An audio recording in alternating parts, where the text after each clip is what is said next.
A palavra de Deus diz assim: respondeu-lhe Jesus: eu sou o caminho e a verdade e a vida. Ninguém vem ao Pai senão por mim. Eu vou estudar muito rapidamente essa expressão vida. Vou estudar numa porção das Escrituras em especial. Essa porção ela explica o suficiente para nós. Como eu disse para os irmãos, a palavra vida ela tem 3 originais. Ela tem bios, psique e zoe.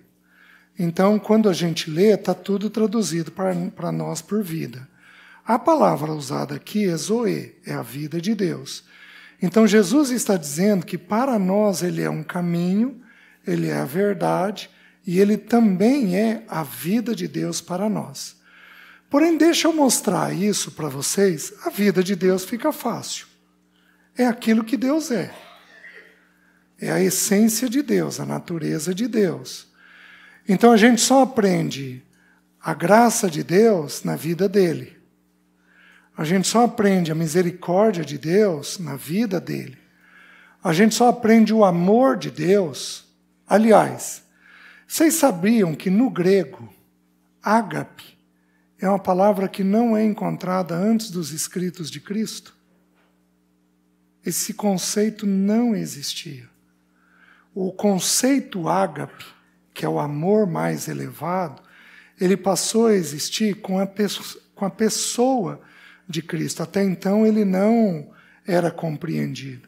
Por isso que não dá para nós dizermos que onde tem amor, Deus está presente. Porque existem muitas expressões para amor. Deus está presente no agapau, no amor dele, que é um amor sacrificial, segundo a natureza dele, segundo a glória dele, segundo a pessoa dele. Isso só existe no ágape, né? Então, deixa eu mostrar para vocês uma expressão, um jogo que nos passa despercebido nesta palavra vida. Volte até João capítulo 10. É um texto muito conhecido. Os irmãos com certeza já ouviram isso, mas é importante a gente repetir. João capítulo 10, versículo 9 a 11. A palavra de Deus nos diz assim: eu sou a porta. Se alguém entrar por mim, será salvo. Entrará e sairá e achará pastagem. O ladrão vem somente para roubar, matar e destruir. Eu vim para que tenham vida e a tenham em... Qual é a palavra traduzida aqui por vida? Eu vim para que tenham zoe, vida de Deus, e a tenham em abundância. Porém, olha o que ocorre. Eu sou o bom pastor. O bom pastor dá a sua vida pelas suas ovelhas. Sabe qual é a palavra vida usada aqui?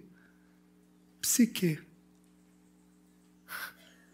Então Jesus está dizendo o seguinte, que a psique dele tem que morrer, para que a zoe dele venha em abundância.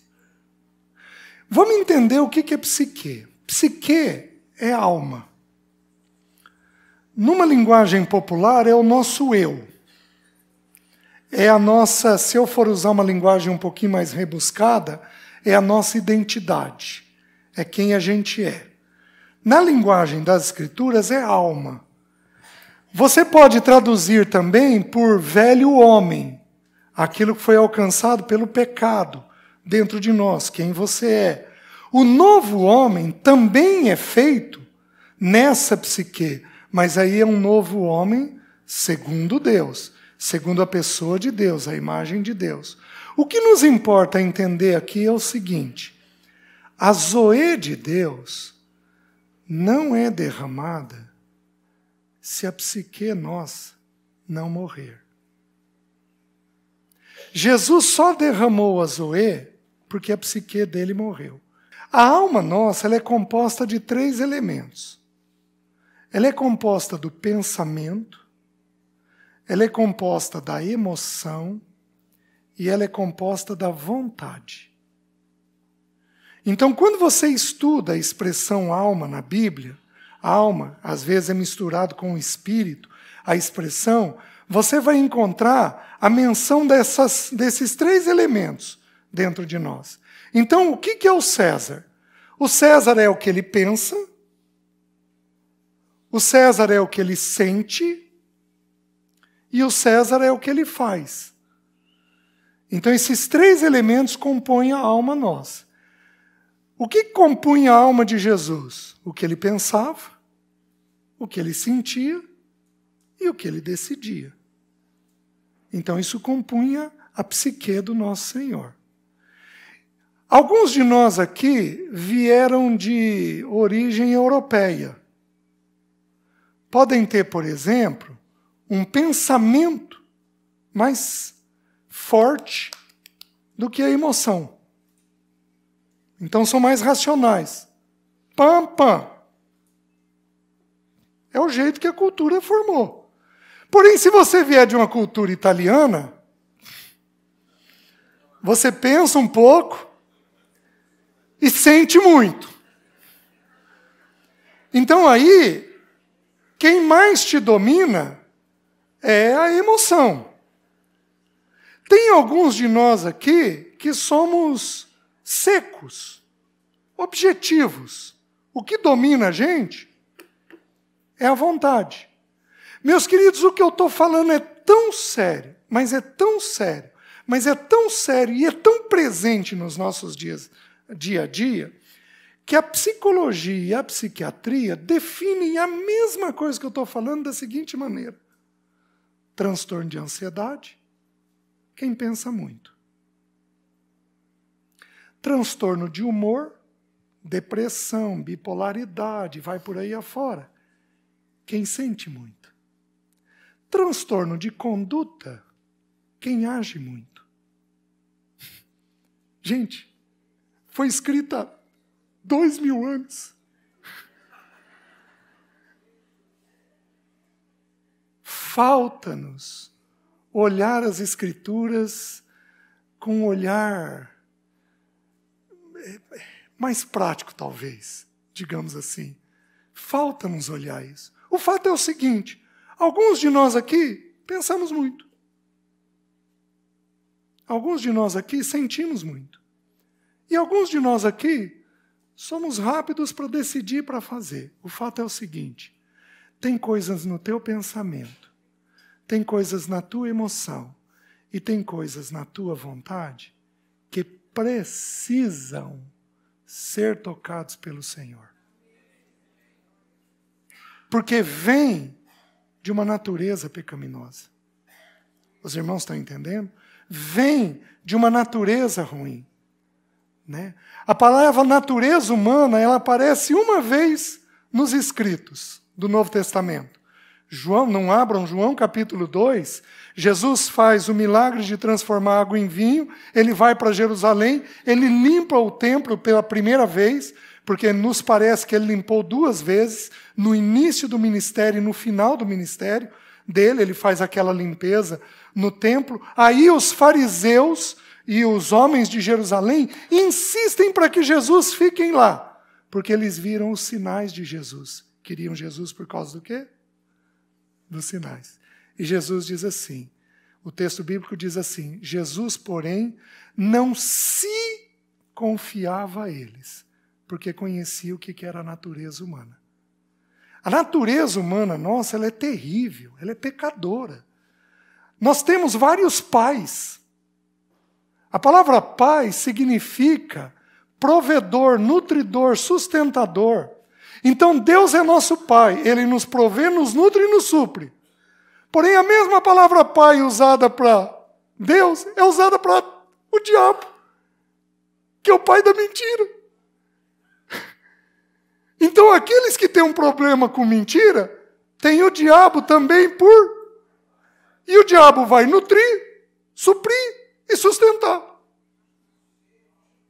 A mesma palavra pai usada para Deus Pai e usada para pai, diabo, pai da mentira, é usada para nós, pais terrenos. Nós somos também dos nossos filhos pater, provedor, nutridor, sustentador. Porém, o que a gente delega para eles? De acordo com 1 Pedro 1,18, diz que nós delegamos para eles um fútil procedimento. Tudo que os nossos filhos têm de ruim até os 12 anos de idade, vem de quem? Gente, problema de filho tem nome e sobrenome. A partir dos 12 anos, eles começam a construir a vida deles. Eles começam a tomar decisões. Mas até os 12 anos de idade, problema de filho tem nome e sobrenome. É a gente. E a Bíblia diz o que nós delegamos. Nós delegamos coisas ruins. Aí você vai virar e vai falar assim, César, me desculpa, mas meu filho é bem educado. E eu vou te falar, graças a Deus. Porém, a Bíblia diz assim, que toda boa dádiva e todo dom perfeito vem do Pai das luzes, em quem não há sombra de variação. Então, o melhor dos nossos filhos é uma dádiva do alto. E o pior dos nossos filhos é nosso.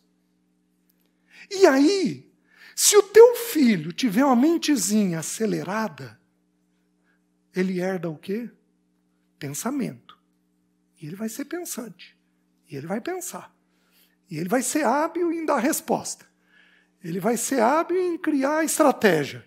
Ele vai ser hábil em imaginar coisa. Por quê? Porque a mente dele foi trabalhada nisso daí. A gente não consegue explicar. Por que alguns têm uma mente mais acelerada? Porque alguns sentem mais. Tem alguns aqui que tem pessoas, pode ser você, homem, você, mulher, ou um dos teus filhos. Tem gente dramática em casa?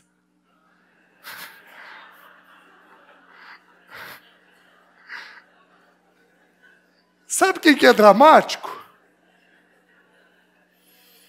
Aquele que carrega muito na emoção.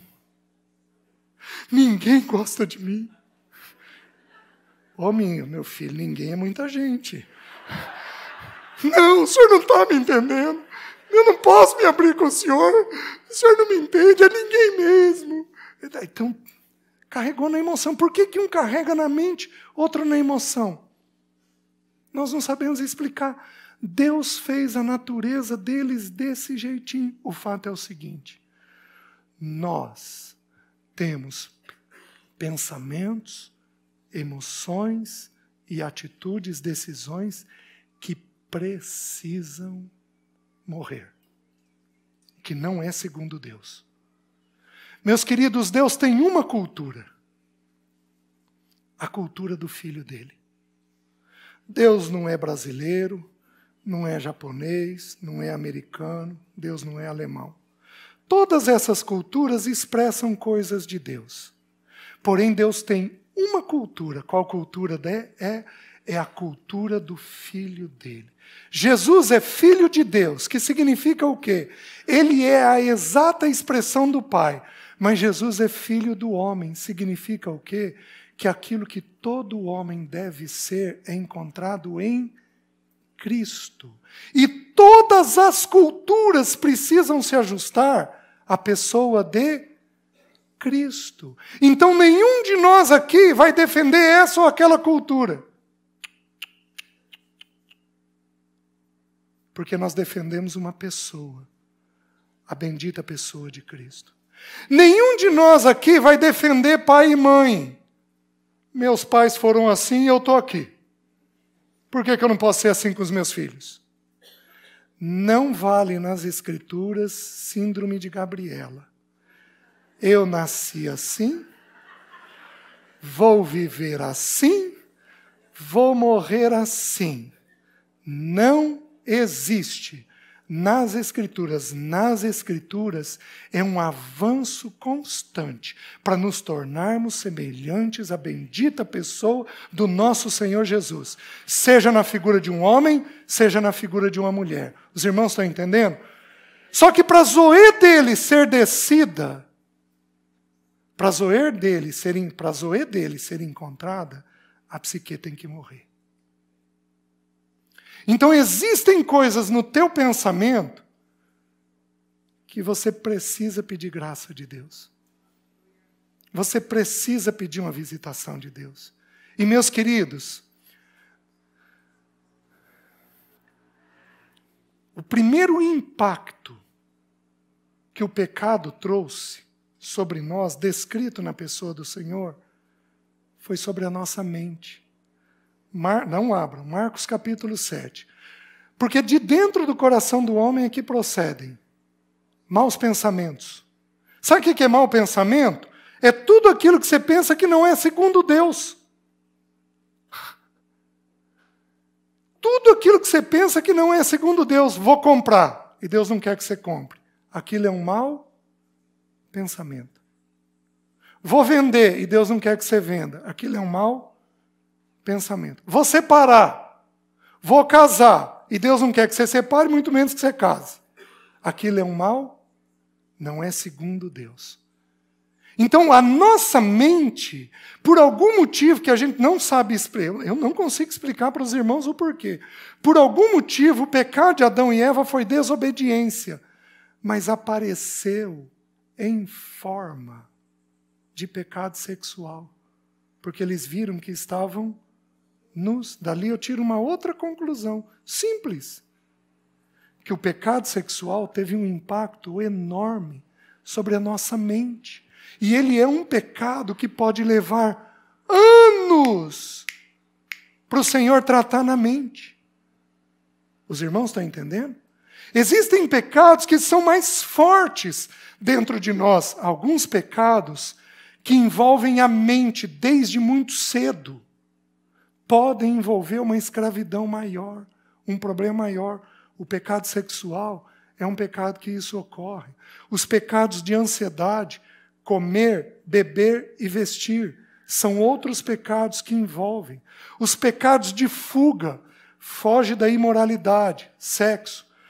É um pecado que pode ganhar mais a mente. Foge da idolatria, que é a avareza, problema com dinheiro. São outros pecados que podem envolver mais a mente, que vai precisar de uma crucificação maior dentro de mim. Foge das paixões da mocidade. Pecados que nos envolveram na mocidade, que a gente se entregou demais na mocidade, podem levar anos para saírem de dentro de nós.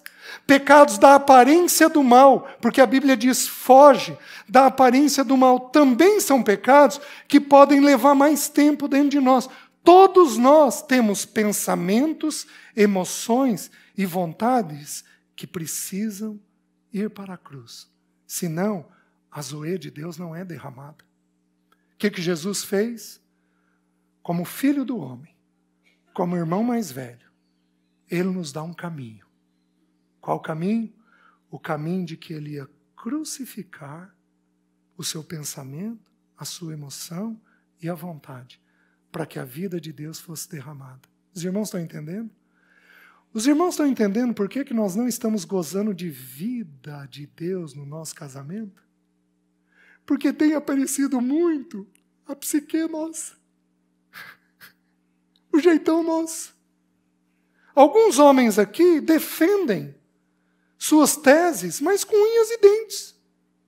Algumas mulheres desesperadas também defendem as suas teses. E nós não paramos e sujeitamos aquela tese aos olhos de Deus. Senhor, isso daqui é segundo o Senhor? Alguns de nós tratamos família de origem de forma indevida. Para menos ou para mais. Por quê? Porque não olham segundo o padrão de Deus. Alguns de nós tratamos os irmãos de uma forma indevida. Tratamos temas, sexo, dinheiro, relacionamento, do nosso jeito, da nossa maneira. Por quê? Porque nós não consultamos a Deus para saber se o que eu penso ou se o que eu sinto é segundo a natureza dele. Para então eu poder tomar uma decisão. Meus queridos, Jesus era o santo de Deus, mas ele sujeitou a sua psique à morte. De tal maneira que ele não tinha um pensamento que não era segundo o Pai. Ele era humano, ele vivia aqui, ele estava aqui, mas tudo nele era dependente do Pai. O pensamento, o afeto. Ele nunca tocou uma pessoa que não do jeito do Pai. Ele nunca teve um afeto que não do jeito do Pai. Ele nunca deixou de tocar uma pessoa que não da forma do Pai. Ele nunca teve uma conversa que não fosse segundo o Pai, uma decisão que não fosse segundo o Pai. Por quê? Porque o pensamento, a emoção e a vontade dele eram sujeitos ao Pai o tempo todo. Nós precisamos entender isso com o nosso Senhor, para que a zoe dele seja derramada. Os irmãos estão entendendo? E aí eu gostaria que, para eu encerrar isso, ficasse um versículo para os irmãos. 2 aos Coríntios, capítulo 4. Um texto muito conhecido.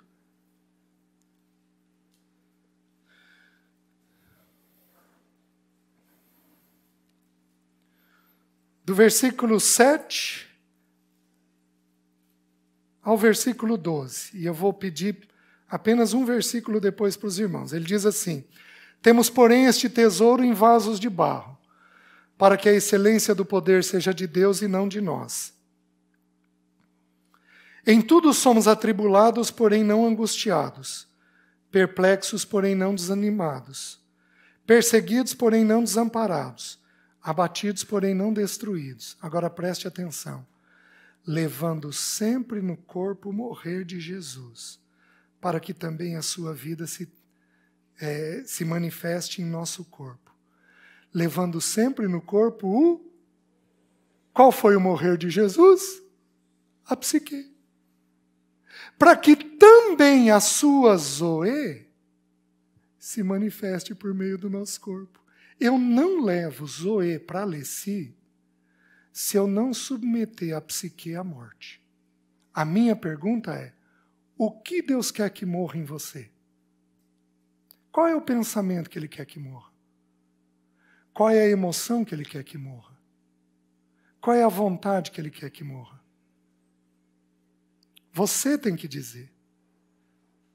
Pensa um pouquinho aí. Tem alguma coisa que Deus vem pedindo de você nos últimos dias? Se tiver, partilha com o teu parceiro. Vê lá. Partilha aí, se tiver alguma coisa. Tem alguma coisa que precisa morrer? Do pensamento, da emoção ou da vontade?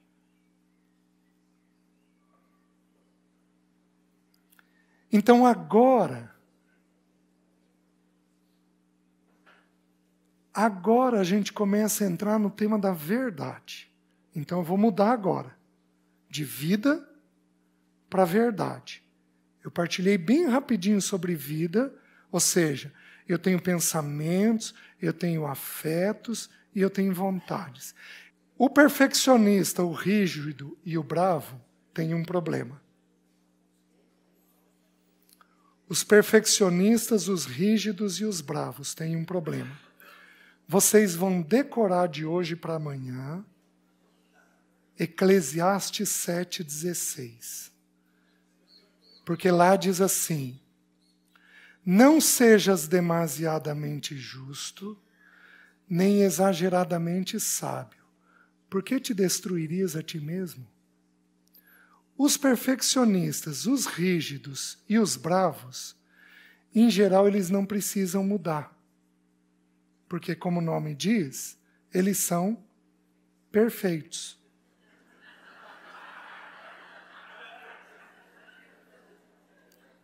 Faz sentido? Esses irmãos levam tudo a nível meio pessoal. Você está me explicando. Você fala alguma coisa para ele? Não, eu não fiz isso.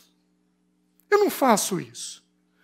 Porque na cabeça dele, ele é rígido. Ele é perfeito. Ele é correto. E o que é pior, ele é sábio.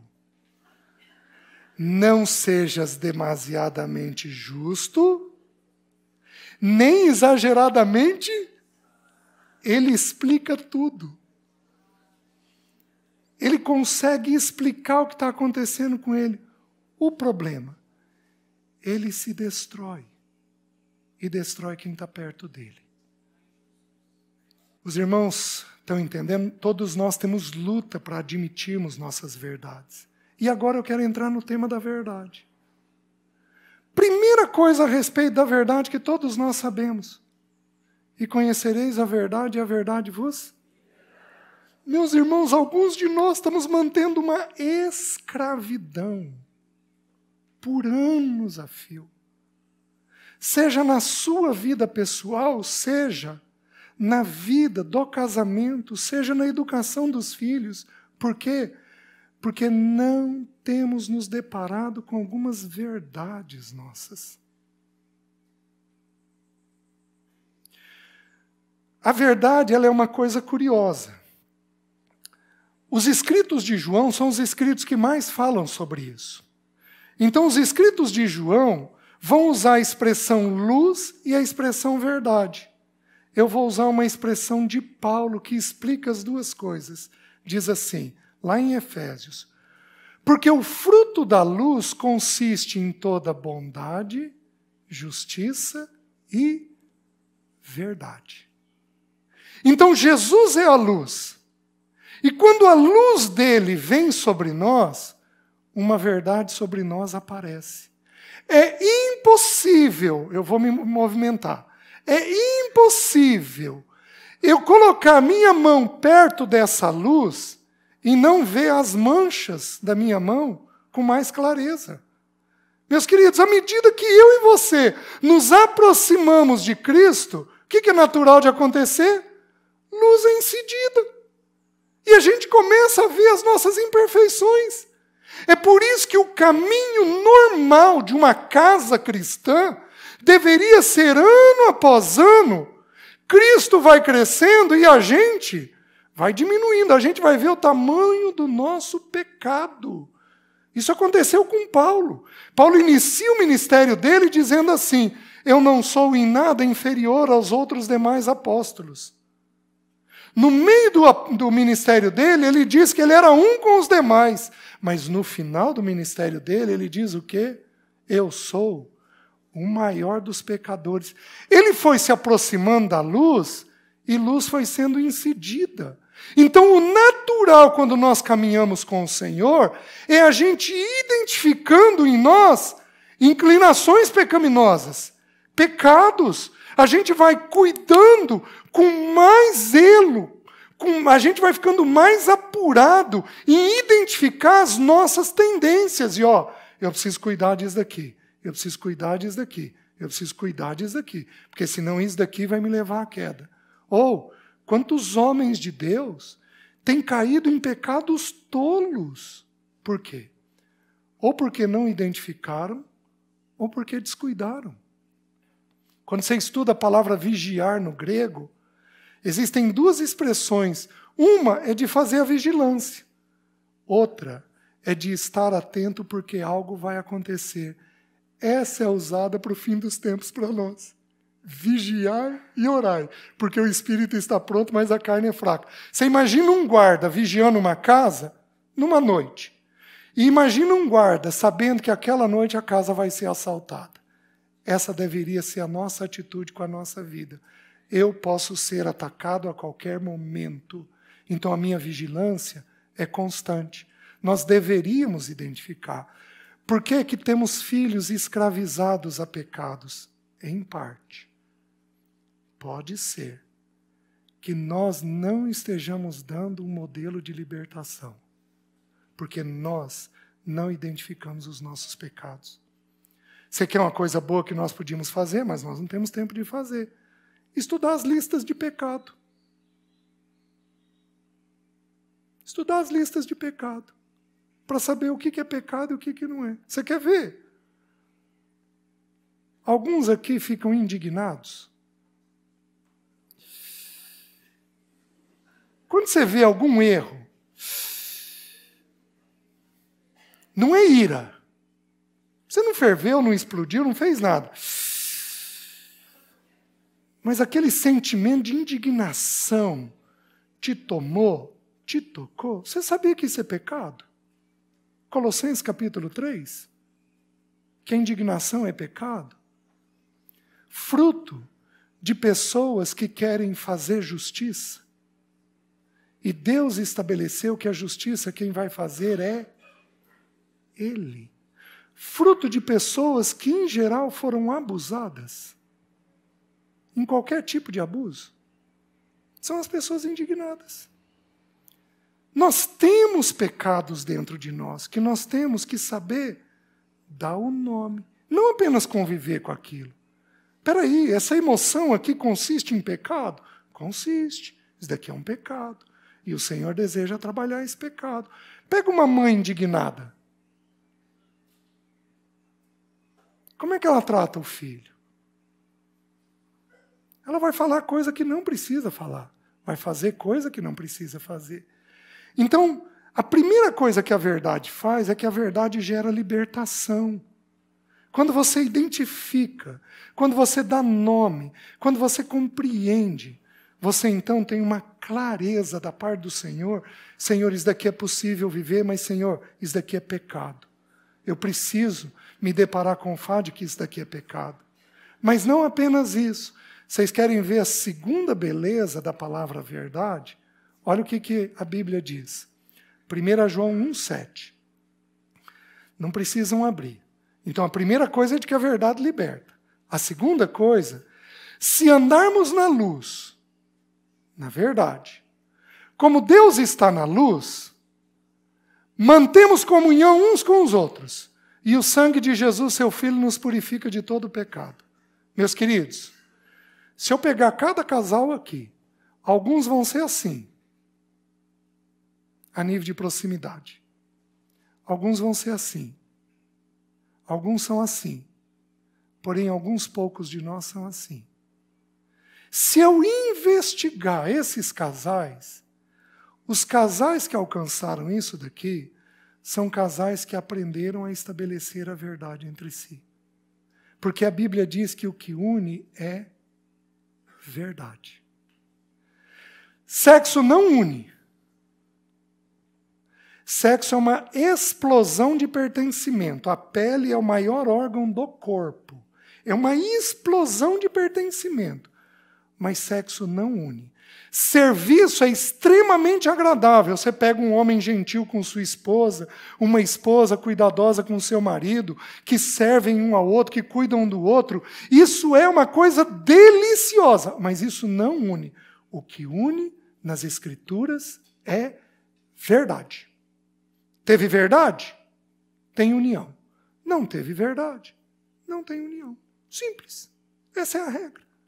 Então, essa é a mesma verdade que nos leva com os nossos filhos. Por que que alguns de nós não temos alcançado uma união maior com os nossos filhos? Porque ou nós, ou eles, não falamos a verdade. Por exemplo, filhos de pais bravos, até 8, 9 anos, têm medo do pai e da mãe. Então, o olharzinho, o pai ou a mãe subir um pouquinho o tom de voz, a criança assusta, fica com medo, e ela faz o que o pai e a mãe querem por causa do medo. Porém, aos 9 anos de idade, o vocabulário é construído na cabeça. E aos 9 anos de idade, ele dá nó no medo, mentindo. Então, você deixa teu filho em casa e diz, vai fazer tarefa agora. Abaixo dos 8 anos, ele vai fazer por medo. Aos 9 anos, você sai, ele corre para a TV e liga a TV. E você lembra que esqueceu a pasta e volta para dentro de casa. Chega lá, você pega ele na TV. Mas eu não acredito, moleque, você está na TV? Ó, depois dos 9 anos, quando o vocabulário aumenta. Ô pai, eu olhei a tarefa e eu vi que é tudo para fazer em sala de aula. o vocabulário aumenta e ele dá um nó no medo mentindo. Então ele vai mentir. E você quer uma coisa desesperadora para educar filho? É educar filho com um problema de mentira. Porque aí você não tem chão, você não sabe o que está acontecendo com ele. Aos 15 anos, ele encorpa. E ele não precisa nem do medo, nem da mentira. Porque aí ele te enfrenta. E tudo começou onde? No papai e na mamãe? Bravos. A Bíblia fala de braveza? Não. A Bíblia fala de ira. Fala da indignação. Porém, a Bíblia fala muito sobre a palavra dócil, que é o que o bravo não tem.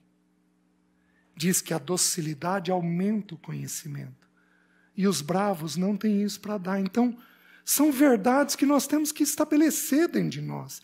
E uma vez que a gente estabelece essas verdades, a gente começa a fazer o processo de união. Com quem que eu preciso me abrir?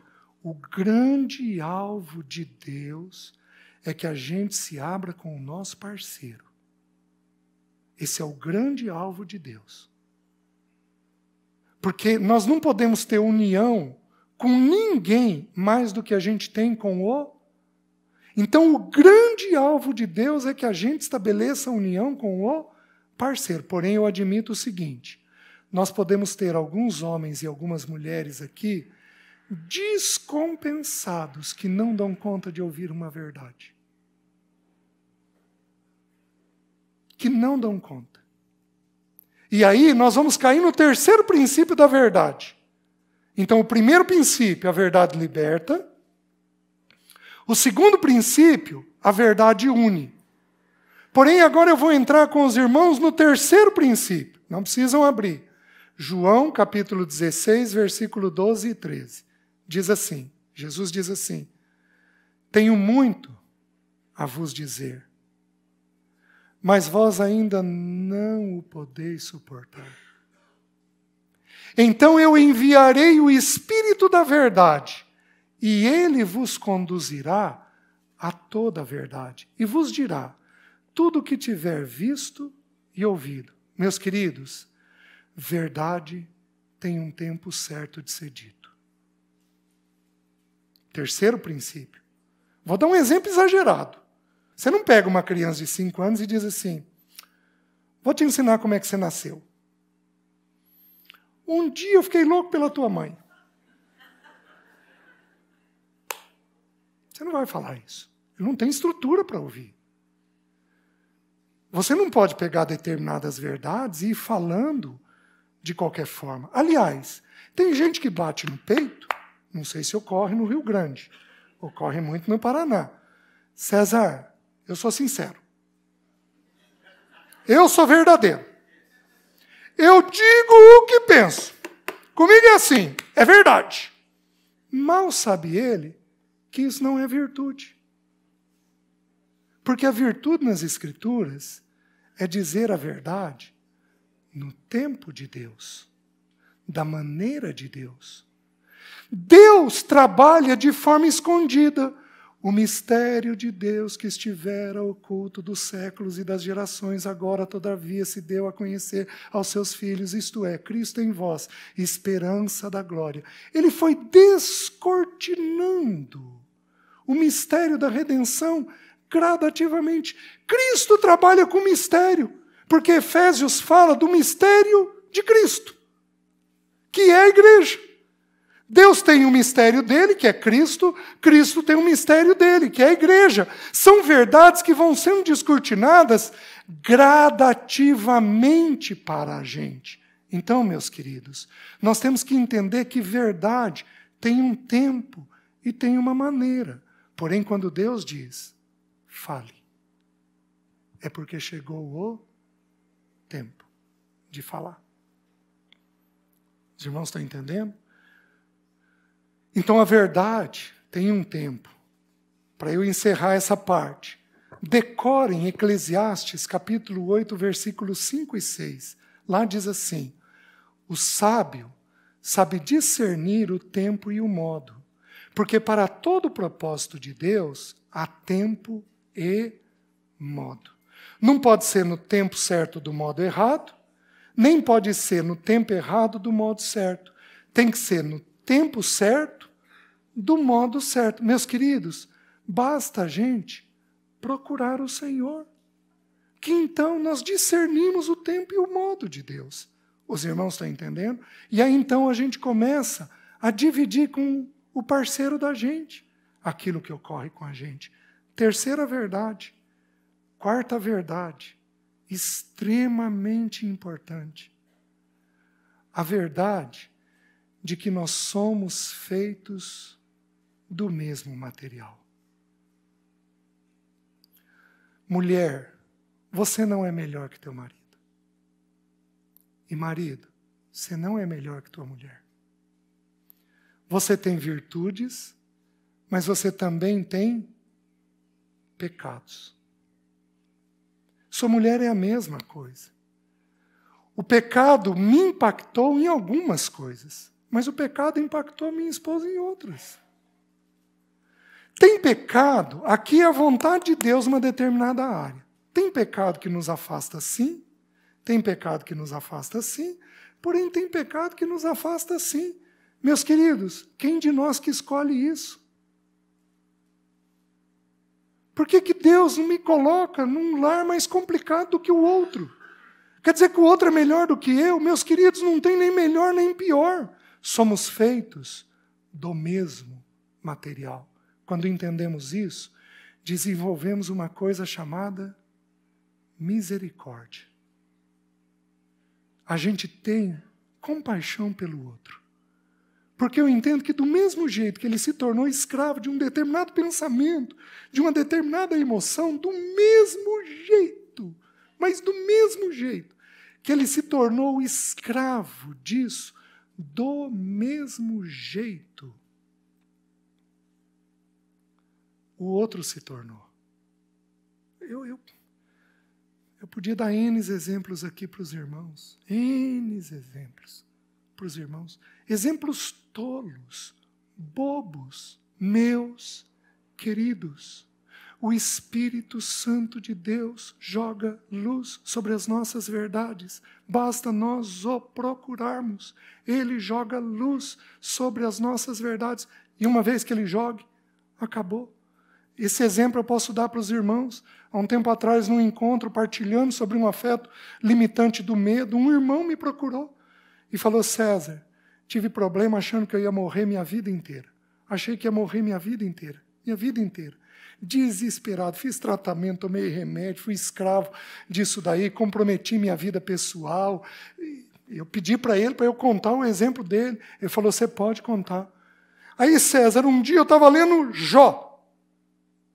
E Jó capítulo 1, quando Deus diz para Satanás: pode tocar na saúde, mas não toca na vida. César, aquilo saltou aos meus olhos. E eu entendi que o único que tira a minha vida é Deus. Nunca mais tive o medo. O Senhor nos visita. Mas para Ele nos visitar, você tem que ter a coragem de dizer: eu tenho tal problema. Eu sou escravo de tal coisa. Eu tenho tal pecado. Querida, ora comigo. Busca Deus comigo. Porque o Senhor vai jogar luz de como isso iniciou. E o Senhor vai jogar luz de como isso vai ser curado. Meus irmãos, todos nós temos verdades aqui que são escravizantes. Escravizantes. E nós não entendemos por quê. Se a gente procurar Deus de forma adequada, considerando aquela área como um perigo, como um risco, o Espírito Santo joga luz e nos dá clareza de qual foi a situação que nos marcou. E, meus queridos, a gente passa a ter tanta tolerância com os outros. A gente passa a ter tanto amor pelos outros, porque a gente compreende o tamanho da escravidão da gente. Eu vou dar um testemunho da Alessi. Minha esposa nunca teve problema de ansiedade. Aí, na doença, teve que dar uma química para ela que afetou o cérebro dela. Ela teve crise de ansiedade, teve transtorno pós-traumático e entrou num surto psicótico. Faltava mais nada para mim, né? Uma esposa numa crise medicamentosa fritou o cérebro dela. Suspendemos o tratamento. O Senhor vem gradativamente recuperando o cérebro dela. Quase todos os efeitos já passaram, não todos, mas quase todos os efeitos já passaram. Porém, ela levantou disso com uma experiência. César, hoje eu entendo os ansiosos como eu nunca entendi. Misericórdia. A gente passa a ter. Quando você tem a coragem de se olhar como pecador e de tratar o teu pecado, você se torna uma pessoa dócil, amorosa, gentil, de plena aceitação pelos outros, porque você entende que você não é melhor que ninguém, porque o Espírito Santo revelou o tamanho do teu pecado. Meus queridos, vamos ter que deixar ele nos ferir como ele fez com Jacó? Vamos ter que deixar ele nos ferir para ocorrer como ocorreu com Jacó? Jacó era agarrador. Chegou um momento que Deus tinha que tratar ele. Deus fez o quê? Levou ele até o val do Jaboque. Sabe o que significa Jaboque? Transbordamento. Lá no Jaboque, ele teve que deixar passar tudo que era dele. Ele teve que desapegar. Desapega. Foi tudo embora. Ficou só ele e o Senhor. Porém, sabe o que impressiona? Eu me vi naqueles 2 anos assim. Ele lutava contra o anjo. E o que era para ele fazer? Se sujeitar ao anjo. Ele resistia ao anjo. Resistia ao anjo. Resistia ao anjo. Como eu fiz. Como alguns de nós fazemos. O que o anjo fez? Feriu ele. E quando feriu, ele se agarrou ao anjo, que é o que ele tinha que ter feito no início. Nós lutamos contra o anjo. E enquanto lutamos contra o anjo, a nossa casa sofre. Jacó teve os problemas que teve. Ele se agarra ao anjo, ele desiste de tudo e se agarra ao anjo. Se agarra ao anjo, o anjo muda o nome dele e o processo de transformação começa, especialmente na família. O que ocorre com ele? O irmão chega para ele, pede perdão, se reconcilia com o seu irmão, e aí o irmão diz, vamos comigo. E ele diz, eu tenho crianças de peito, eu tenho gado recém-nascido, eu caminharei no passo do mais fraco. Ele é transformado numa coisa vital para nós homens. Nós temos que caminhar no passo do mais frágil. Quem é o mais frágil na nossa casa? Nossas mulheres. Se tivermos filhos pequenos, serão eles. Ele foi transformado, visitado pelo Senhor, no poder do Senhor. Porque ele teve coragem de estabelecer a verdade dele. Você se chama Jacó, enganador, suplantador, roubador. É assim que você se chama. Porém, agora, você vai se chamar Israel. Por quê? Porque você lutou com o Senhor e prevaleceste. Qual o único jeito de prevalecer contra o Senhor? Senão no arrependimento. Não tenha medo de identificar tua verdade, porque você vai levantar disso um homem misericordioso, uma mulher misericordiosa, com compaixão dos seus filhos, entendendo que do mesmo jeito que você é escrava de um pecado, eles também são, e que nós todos precisamos da visitação do Senhor. Amém? Vamos suspender aqui por causa do horário. Depois, à tarde, nós continuamos. Senhor, obrigado pelo teu auxílio. Nos ajuda. Tem misericórdia de nós. Não gostamos da luz. tem misericórdia de nós. Lança a luz sobre nós e ajuda-nos a te pertencermos. Nós oramos em nome de Jesus. Amém. Deus abençoe, irmãos.